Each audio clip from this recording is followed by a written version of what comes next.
أعوذ بالله من الشيطان الرجيم.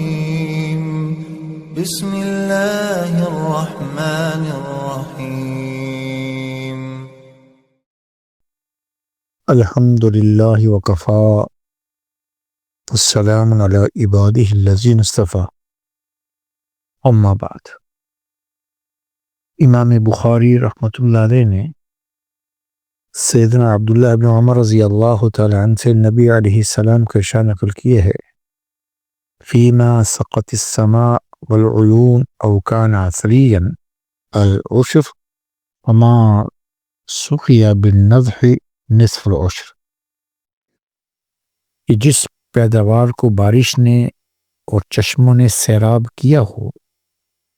یہ ایسا درخت ہو جو اپنی جڑوں سے گڑھے میں موجود بارش کے پانی سے سیراب بھی حاصل کر لیتا ہے، اس کاشت اور پیداوار میں عشر یعنی 10واں حصہ بطور زکوٰۃ واجب ہے۔ اور جس کو راہٹ سے سینچا گیا ہو، کنویں سے جس پانی کے لیے کاشتکار نے اپنا خرچہ یا اپنی محنت کی ہو، حضور نے فرمایا اس میں نصف عشر یعنی 20واں حصہ بطور زکوٰۃ واجب ہے۔ چنانچہ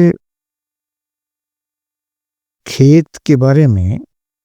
اور اس کی آمدن کے بارے میں ضابطہ شرعی یہ ہے کہ زمین سے جو پیداوار بطور فائدہ اور آمدن کے حاصل ہو، اگر وہ اصل مقصود ہو تو اس میں عشر واجب ہے، یعنی 10 میں سے 1 من، اور جو پیداوار اصل مقصود نہیں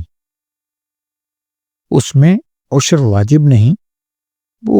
عشر نصف عشر کی بات میں بھی بیان کر ہی دوں گا۔ چنانچہ ہر وہ چیز جو مقصود ہے پیداوار کے اعتبار سے تو اس میں عشر واجب ہے۔ ہر قسم کا اناج، ساگ، ترکاری، میوہ، پھل وغیرہ، کپاس، تو ان پر عشر واجب ہے۔ اور جو چیز خود مقصود نہیں ہے، استعمال میں بے شک آتی ہو، اس پر عشر واجب نہیں ہے، جیسے بھوسا ہے، خشک چارہ ہے،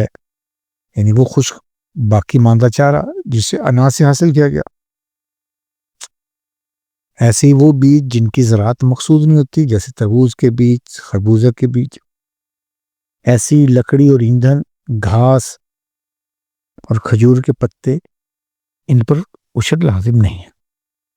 تو شریعت کے ہاں لفظ عشر جب بھی آئے تو اس سے مراد عشر یعنی 10واں حصہ، اور نصف عشر سے مراد 20واں حصہ ان کو شامل ہوتا ہے۔ تو لہذا عشری زمین جس میں شریعت عشر لازم کرتی ہے یا نصف عشر لازم ہو، وہ کل پیداوار میں واجب ہوگا۔ جیسے حضور علیہ الصلوۃ والسلام نے ارشاد فرمایا کہ زمین سے جو بھی غلہ پیدا ہوا اس پر بس صرف اتنا فرق رکھا ہے شریعت نے، اس پر عشر ہے، بس فرق اتنا ہے کہ جس کھیت کو مالک کو سینچنا نہ پڑے، بارش کے پانی سے وہ پیداواری ہو جائے، یا ندی اور دریا کے کنارے یا ترائی میں کوئی چیز بوئی جائے اور بغیر پانی کے خرچے کے وہ خود بخود پیدا ہو جائے، تو ایسے کھیت میں جتنی بھی پیداوار ہوتی ہے اس کا 10واں حصہ دینا لازم ہے، یعنی 10 من میں سے 1 من اور 10 سیر میں سے 1 سیر۔ اور اگر خرچہ ہوا ہے، کھیت کو راہٹ چلا کر سینچا، کنویں کے ذریعے سے سینچا، ٹیوب ویل لگایا، نہر کے خریدے ہوئے پانی سے آبپاشی کی، تو اس میں نصف عشر ہے، یعنی 20واں حصہ، 20 من میں سے 1 من اور 20 سیر میں سے 1 سیر۔ یہاں پر زکوٰۃ اور عشر میں فرق یہ بھی ہے کہ عشر میں سال کا گزرنا ضروری نہیں ہے، سال میں جتنی مرتبہ بھی پیداوار حاصل ہو تو عشر دینا لازم ہے، حتیٰ کہ نابالغ بچے اور مجنون دیوانے کی زمین سے بھی عشر واجب ہے، اس لیے کہ یہ اس کی شخصیت پر نہیں ہے، بس کہ اس کی زمین کی پیداوار پر لازم ہے۔